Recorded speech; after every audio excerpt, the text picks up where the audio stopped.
इन वंदे मातरम प्यारे साथियों, आपके लिए बहुत ज़बरदस्त श्रृंखला फिर से मैंने स्टार्ट कर दिया है। इसका 14 पार्ट चैनल पे पहले अपलोड है।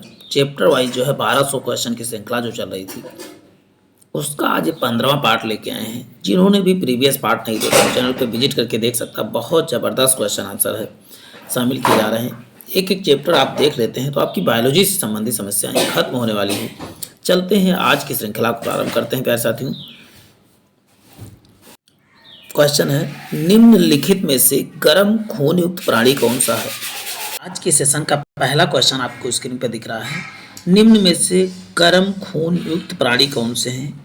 तो पहला ऑप्शन है व्हेल, व्हेल सर, टोड या डेक्रो।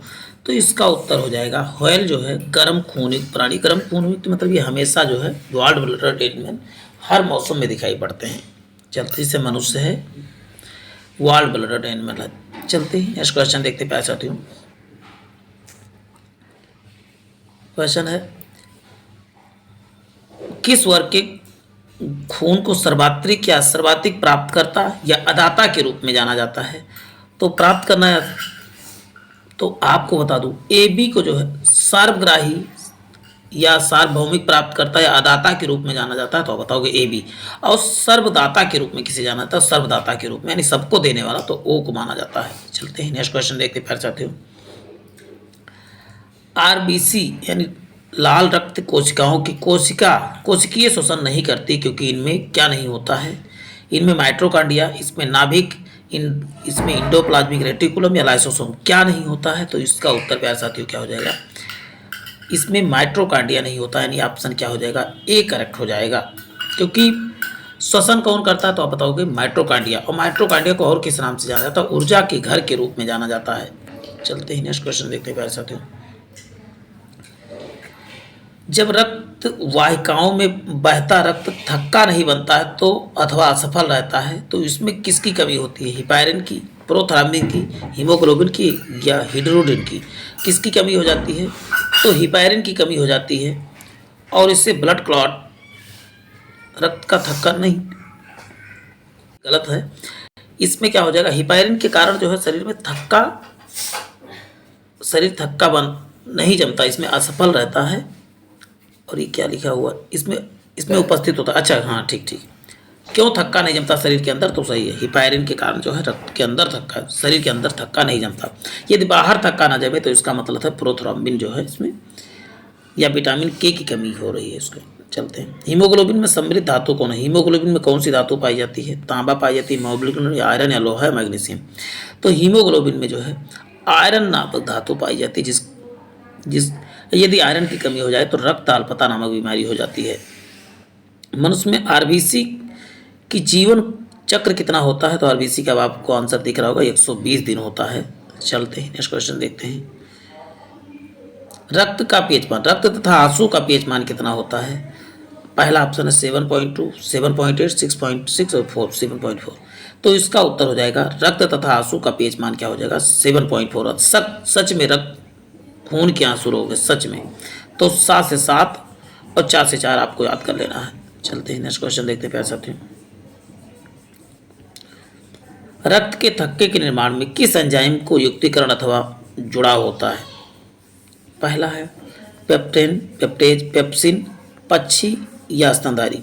रक्त के थक्के निर्माण में किस एंजाइम का युक्तिकरण अथवा जुड़ाव होता है, तो इसका उत्तर हो जाएगा पेप्सिन। क्या करता है, रक्त के थक्के जमाने में भी जो है सहायता प्रदान करता है।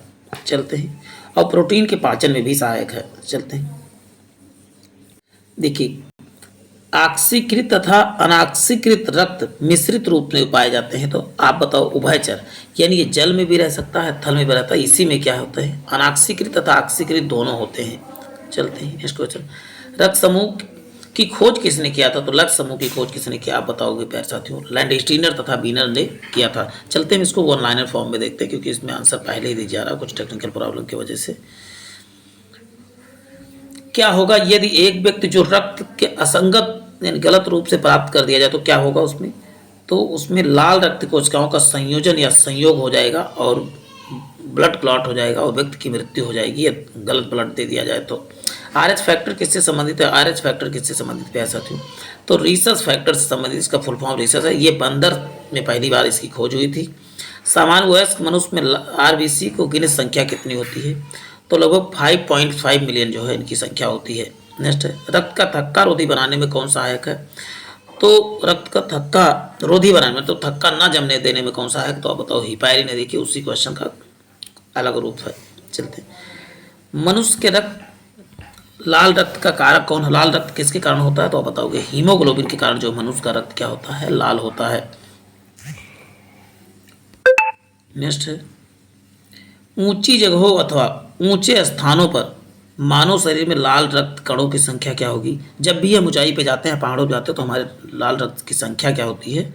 संख्या बढ़ जाती है, ये याद रखना है, संख्या उनकी बढ़ जाती है। नेक्स्ट देखते हैं, लाल रक्त कण जो रोगों अथवा बीमारी के प्रति प्रतिरोधक का निर्माण करते हैं, तो कौन निर्माण करता है प्रतिरोधक का? तो इसका उत्तर हो जाएगा ल्यूकोसाइट, यानी डब्ल्यूबीसी क्या करता है? हमारे शरीर में प्रतिरोधक के रूप में कार्य करता है। डब्ल्यूबीसी को और किस नाम से? तो ल्यूकोसाइट के नाम से जाना जाता है। आरबीसी का निर्माण किसके द्वारा होता है? आरबीसी कहा जाए या ब्लड का निर्माण, तब भी आप बताओगे अस्थि मज्जा या बोन मेरो में जो है आरबीसी है, इन सब का निर्माण होता है। निम्न से कौन सा ऊतक का उदाहरण है? वेन है, रक्त है, यकृत है, पेट? तो कौन ऊतक का उदाहरण? तो आप बताओ, रक्त क्या है? तरल संयोजी ऊतक है। कौन सा? तरल संयोजी ऊतक है। आप जानते हो रक्त कैसे होता है? तो तरल होता है, तो तरल संयोजी ऊतक हो जाएगा। हीमोग्लोबिन का मुख्य निर्माणकर्ता कौन है? निर्माणकर्ता या निर्माणक कौन है? हीमोग्लोबिन का निर्माण कौन करता है? तो इसका उत्तर हो जाए आरबीसी करता है, लाल रक्त कोशिकाएं करती हैं। चलते हैं, रेड ब्लड सेल। सर्वप्रदाता या सार्वभौमिक दाता के रूप में किसे जाना जाता है? तो ओ को सार्वभौमिक दाता के रूप में, जबकि प्रदाता के रूप में किसे जाना जाता है? तो एबी को जाना जाता है। रक्त में क्या उपस्थित होता है? रक्त में आयरन या लोहा उपस्थित होगा। ऑप्शन क्या हो जाएगा? डी करेक्ट हो जाएगा। एबी रक्त समूह के व्यक्ति किस रक्त समूह वाले व्यक्ति को रक्त ले सकता है? किससे ले सकता है? भी कोई भी से, किसी से भी एबी वाला व्यक्ति खून ले सकता है। कौन सी रक्त कोशिका रक्त को जमने अथवा थक्का जमाने के लिए आवश्यक है? रक्त का थक्का जमाने के लिए कौन? प्लेटलेट आवश्यक है। और कौन सी विटामिन आवश्यक? तो विटामिन के जो है रक्त थक्का जमाने में के लिए आवश्यक है। कौन सा शीत रक्त का प्राणी केवल यह ठंडी के दिनों में दिखता है? पहला है कबूतर, कछुआ, लोमड़ी या बकरी? तो इसमें से कछुआ क्या है? शीत रक्त प्राणी है, शीत रक्त प्राणी है। चलते हैं, एक गर्म रक्त प्राणी है, मतलब वार्म ब्लडेड एनिमल है। पहला है सार्क, सर्प, चमगादड़ या स्कॉर्पियन? तो कौन सा इसमें? तो चमगादड़ क्या है? एक प्रकार का गर्म रक्त प्राणी। गर्म रक्त प्राणी का एक खास बात है, ये हमेशा दिखते हैं। मानव के लिए सामान्य शर्करा की मात्रा क्या है? शुगर की मात्रा कितनी होती है? तो इसका उत्तर हो जाएगा 120 से 150 mg/dl होता है। बी लिम्फोसाइट द्वारा प्रतिरक्षा या रोग निरोधक नाशक शक्ति कहलाती है। कौन सा? तो इसका उत्तर कोशिकीय प्रतिरक्षा करता है। किस प्रकार का? कोशिकीय प्रतिरक्षा करता है, ये याद रखना है आपको प्यारे साथियों।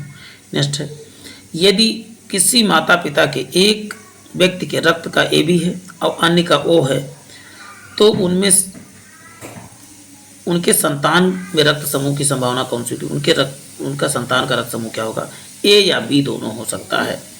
चलते हैं, नेक्स्ट देखते हैं, युक्ति के उपवास से 100 ग्राम प्रति लीटर रक्त की उपस्थित शर्करा की मांग कितनी होगी? तो आप बताओ, उपवास जब होता है तो उसमें किसी शर्करा 80 से 100 mg शर्करा की मांग होती है। रक्तदाब के मापने का यंत्र क्या होता है? जब बीपी मापने वाली मशीन को क्या बोलते हैं? स्फैग्नोमैनोमीटर के नाम से जाना जाता है।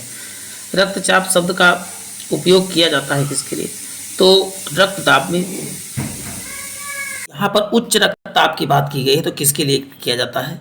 तो जब क्या होता है, रक्तदाब में क्या होती है? वृद्धि हो जाती है, उसे उच्च रक्तचाप के लिए प्रयोग किया जाता है। मनुष्य के रक्त में उपस्थित शर्करा की मात्रा को क्या कहते हैं? ग्लूकोज है। शर्करा की मात्रा ही क्या है? ग्लूकोज है। ये आपको याद कर लेना है, एक एक चीज इंपॉर्टेंट हो। हाइपोग्लाइसीमिया शब्द का प्रयोग किस लिए किया जाता है?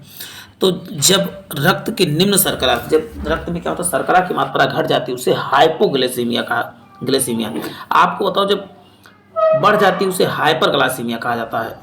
बढ़ने को हाइपर और घटने को हाइपो कहा जाता है। ये हाइपो शब्द मतलब घटना होता है, ये आपको याद करना। सबसे अच्छा कोलेस्ट्रॉल कौन सा है? BLDL है, LDL है, HDL है? तो सबसे अच्छा कोलेस्ट्रॉल क्या है? तो बताओगे HDL होता है। किस वैज्ञानिक ने सबसे पहले रक्त संचरण की व्याख्या की थी? तो आप बताओ, विलियम हार्वे ने रक्त पर संचरण तंत्र की खोज किया था। जब नाइट्रोजन युक्त अपशिष्ट रक्त में एकत्रित हो जाते हैं तो कौन सा अंग कार्य नहीं करता है? कौन सा अंग नहीं, वृक्क या किडनी नहीं कार्य कर सकता जब नाइट्रोजन युक्त जो अपशिष्ट पदार्थ जमा हो जाते हैं?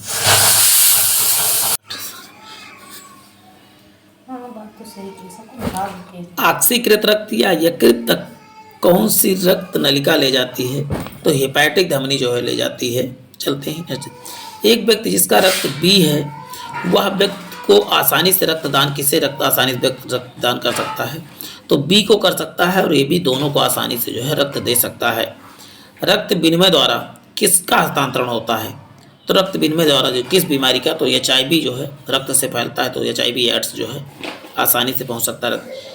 हीमेटोपोइसिस संपन्न कहाँ होता है? हीमेटोपोइसिस कहाँ पर होता है? तो आप बताओगे अस्थि मज्जा में जो है हीमेटोपोइसिस एक प्रक्रिया है, वो कहाँ पर होता है? तो अस्थि मज्जा बोन मेरो में। रक्त में लाल रुधिर कणिक कोशिकाओं की संख्या बढ़ने को क्या कहा जाता है? RBC के बढ़ने को क्या कहा जाता है प्यारे साथियों? पॉलीसाइथेमिया कहा जाता है। देखिए यहाँ पॉलीसाइथेमिया किसे बोलते हैं? जब RBC बढ़ता है। और हाइपर किसे बोलते हैं? जब WBC बढ़ता है। ये दोनों में अंतर है। चलते हैं नेक्स्ट क्वेश्चन देखते हैं। मनुष्य के शरीर की सबसे बड़ी धमनी कौन सी है?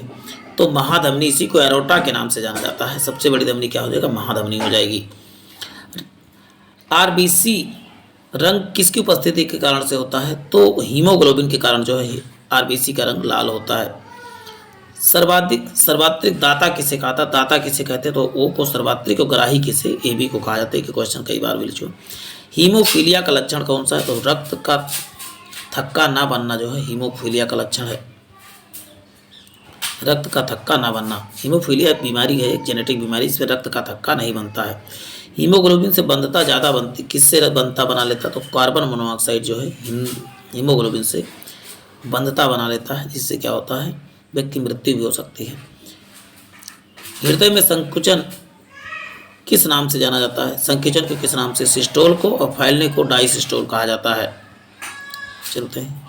रक्त पर संचरण की मदद करता है। रक्त संचरण में कौन मदद करता है? तो लिम्फोसाइट क्या करता है? रक्त संचरण में मदद करता है। कौन सी रक्त कोशिकाओं में रक्त का थक्का बनाने के लिए जरूरी है? तो प्लेटलेट जो है रक्त थक्का बनाने में बहुत आवश्यक है। डेंगू नामक बीमारी में प्लेटलेट की काफ़ी कमी हो जाती है। कौन सी रक्त कणिकाएं बीमारी के खिलाफ प्रतिरोध करती हैं? कौन सी? तो आप जानते हैं WBC तो करती है, तो WBC का कौन सा पार्ट करता है? तो WBC के ल्यूकोसाइट जो है, ल्यूकोसाइट किसे कहते हैं? तो आप बताएं WBC को ही ल्यूकोसाइट कहा जाता है। ये जो है बीमारी से बचाने की प्रतिरोध करती है। शरीर में कौन सा अंग आराम नहीं करता? तो आप बताओ। हृदय कभी भी आराम नहीं करता। हृदय आराम करेगा तो आप उठ जाएंगे। कौन सा रक्तदाब से संबंधित? रक्तदाब किससे कब संबंधित है? तो आप क्या बताओगे प्यारे साथियों? अधिवृक्क एड्रिनल ग्लैंड जो है रक्तदाब से संबंधित, ये रक्तदाब को नियंत्रित करता है एड्रिनल ग्लैंड। किस प्राणी को खुला पट संचरण तंत्र होता है? किसमें खुला पट? तो हीमोसील में जो है खुला पट संचरण तंत्र, मतलब वो अपने आप शरीर में बंद होता है, लेकिन यहाँ खुला रक्त प्रसंचरण तंत्र होता है। रक्त का द्रवित भाग जिसमें कणिकाएं पाई जाती हैं क्या कहलाती है? तो उसे सीरम कहा जाता है। चलते हैं नेक्स्ट क्वेश्चन देखते हैं प्यारे साथियों। क्वेश्चन है, विटामिन रक्त का थक्का जमाने में कौन सी विटामिन सहायक है? तो विटामिन के जो है रक्त का थक्का जमाने में, इसका रासायनिक नाम थियोक्विनान है। विटामिन सी का रासायनिक नाम क्या? Ascorbic acid. विटामिन डी का कैल्सीफेरॉल। विटामिन ई का टोकोफेरॉल रासायनिक नाम। ECG कार्य करता है, तो ECG किसके लिए कार्य करता है? तो ECC मतलब कार्डियो जब भी शब्द यूज हो तो आप बताओ हृदय से संबंधित है। इलेक्ट्रोकार्डियोग्राम। और EEG किससे संबंधित है? EEG मस्तिष्क से। इलेक्ट्रोइंसेफेलोग्राम इसका फुल फॉर्म होता है। रक्त नलिकाओं की त्रिज्या कम होने पर रक्तदाब पर क्या प्रभाव पड़ेगा? तो रक्तदाब बढ़ता है रक्त की त्रिज्या कम पड़ने पर।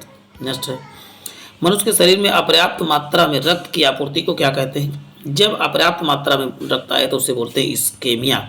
क्या बोलते हैं? इस्केमिया। जब शरीर में रक्त की मात्रा कम हो उसे इस्केमिया बोलते हैं।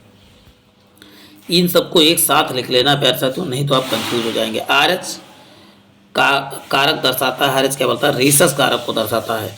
चलते हैं। मानव का समान रक्तदाब कितना होता है? तो 80/HG है। ऑक्सीजन परिवहन रक्त की किसकी मदद करता है? रक्त में किसकी मदद करता है? तो इरिथ्रियोसाइट किसे बोलते हैं? तो RBC को बोला जाता है इरिथ्रियोसाइट। इनको नाम को याद करना। और WBC को ल्यूकोसाइट के नाम से जान। रक्तदाब उच्च होता है, धमनी में जो है रक्तदाब उच्च होता है। सबसे बड़ी धमनी कौन सा, तो बताओ एरोटा है। कौन सी रक्त कोशिकाएं वृक्क तक रक्त को ले जाती हैं, तो गुर्दे की धमनी जो है वृक्क तक यानी किडनी तक ले जाती है।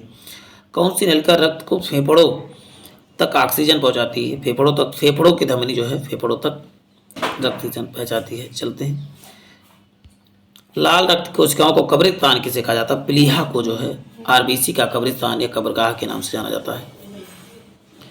आरबीसी कणिकाओं का अनुमानित जीवन काल कितना होता है, तो आरबीसी का कितना होता है, 120 दिन होता है। वयस्क व्यक्ति के समान रक्त का आयतन कितना होता है, तो वयस्क व्यक्ति लगभग 5 से 6 लीटर होता है। चलते हैं, सबसे बड़ी श्वेत रुधिर कणिका कौन सी है, सबसे बड़ी श्वेत, तो बताओ मोनोसाइट क्या है, सबसे बड़ी श्वेत रक्त कणिका यानी WBC है। रक्त प्लेटलेट के संदर्भ में से कौन सा कथन सही है, इन्हें थ्रम्बोसाइट कहा जाता है। रक्त प्लेटलेट को और किस नाम से, तो आप बताओगे थ्रम्बोसाइट के नाम से जाना था, ये नाम भी पूछा गया कई बार। अनाक्सीकृत रक्त शरीर में विभिन्न भागों तक हृदय से कौन ले जाती है, तो बताओगे इसका उत्तर क्या हो जाएगा, जिसमें ऑक्सीजन नहीं होता, तो बताओगे इसमें सिराएं जो है अनाक्सीकृत ब्लड को ले जाती हैं, और धमनियाँ क्या करती हैं, धमनी जो है ये ऑक्सीकृत ब्लड को ले जाती हैं। मानव हृदय का दायां भाग कैसा रक्त ग्रहण करता है, तो दायां भाग आप बताएं क्या शुद्ध, और बायां जो है शुद्ध। तो प्यारे साथियों, आज के लिए इतना ही, फिर मिलते हैं एक नए सेशन में। जय हिंद, जय भारत।